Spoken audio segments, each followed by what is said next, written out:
조우성 변호사의 개념 탑재.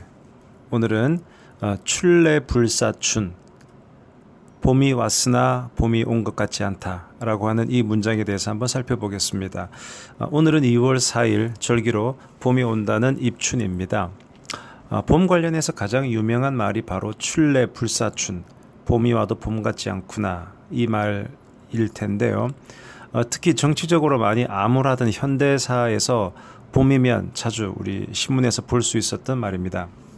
원래 이 시는 당나라 때 시인인 동방규가 왕소군을 그리며 쓴 소군원이라는 오원절구 세 편의 마지막 수에 나오는 글귀입니다.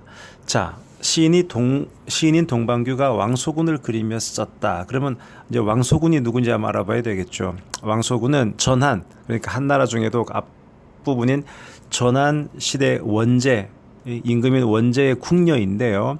이름은 장이고 소군은 그의 자였습니다. 이 황소군은 절세미인이었지만 흉노와의 화친 정책에 의해서 흉노왕에게 시집을 가게 된 불운한 여자입니다. 이와 관련해서는 또 이런 일화가 있어요. 원제는 후궁들이 많아서 일일이 얼굴을 볼 수가 없으니까 궁중화가, 모연수라고 하는 궁중화가에게 그 후궁들의 초상화를 좀 그려봐. 그래가지고 그 리스트를 만든 다음에 마음에 드는 후궁을 낙점해서 침소에 들고 그랬다는 겁니다. 자, 그러자 후궁들은 이 모연수라는 화가에게 잘 보여야 되겠죠. 자기를 이쁘게 그려달라고. 그래서 뇌물도 주고 그랬는데 강직한 성품인 왕소군만은 뇌물을 주지 않았다는 겁니다. 그러자 모연수는 그 왕소군의 얼굴을 매우 추하게 그려서 바쳤기 때문에 황제는 왕소군이란 존재를 아예 몰랐죠. 자, 그러던 중 평소 그 중국 한나라를 괴롭히는 흉노족 왕 호한야가 이 한나라의 미녀를 왕비로 삼고 싶다. 그래서 왕실에서는 황제는 추녀로 잘못 알고 있던 왕소군을 그에게 주기로 했다고 합니다. 근데 왕소군이 흉노로 떠나는 날 왕소군을 실제로 처음 보게 된 거예요. 황제가.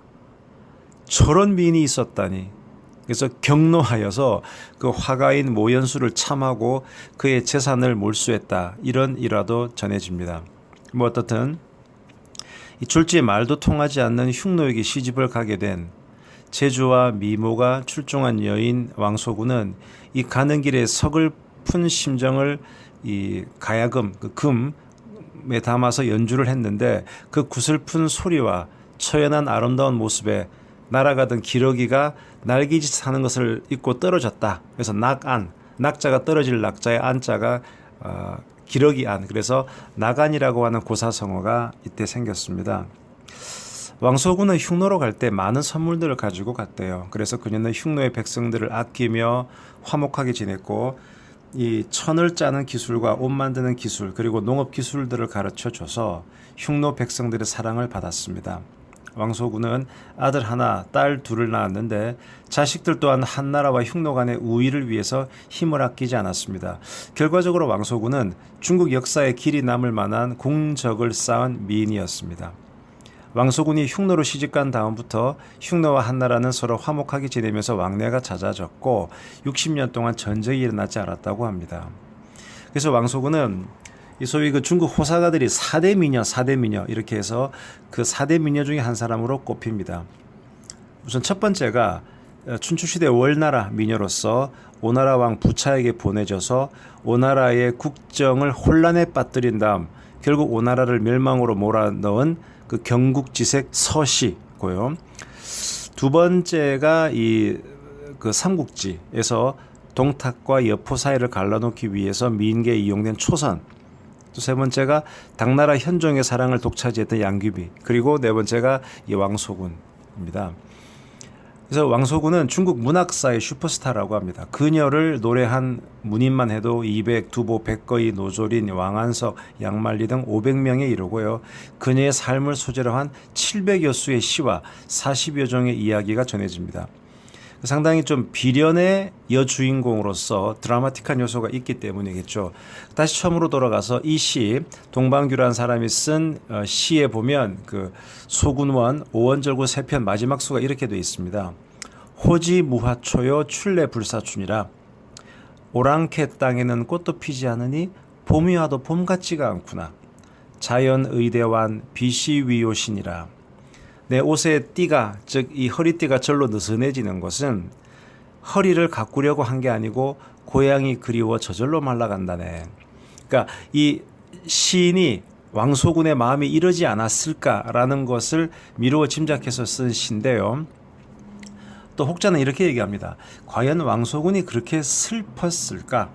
막상 한서나 후한서 같은 역사 기록을 보면 왕소군은 일단 호한야라는 그 흉노의 왕의 정식 왕비가 돼서 몽골로 갔고 거기에서 아들 낳고 그 아들은 나중에 또 왕이 되었고, 그렇다면 그녀는 흉노족의 정식 왕비이자 대왕 대비로서 큰 권력을 누렸던 거 아닌가. 그리고 중국 본토에 남아있던 그녀의 형제는 한나라 귀족에 봉해졌고 황제의 명으로 여러 차례 흉노의 사신으로 가서 왕소군을 만났다고 하니 이산 가족의 슬픔도 없었던 걸로 보여지고, 왕소군은 72세까지 장수하다가 병으로 사망해서 큰 무덤, 청총이라고 하는 큰 무덤에 안장이 됐고, 그 무덤은 오늘날까지도 유명한 관광 명소니 뭐 누릴 만큼 다 누린 거 아니겠느냐, 뭐 이런 얘기도 있습니다. 자, 출래불사춘. 봄이 왔는데 아직 봄이 온 것 같지 않구나. 자, 2017년 봄. 여러 가지 상황으로 미뤄 봤을 때 따뜻해지려면 좀 더 시간이 걸리겠죠. 이상 기업분쟁연구소 조우성 변호사였습니다.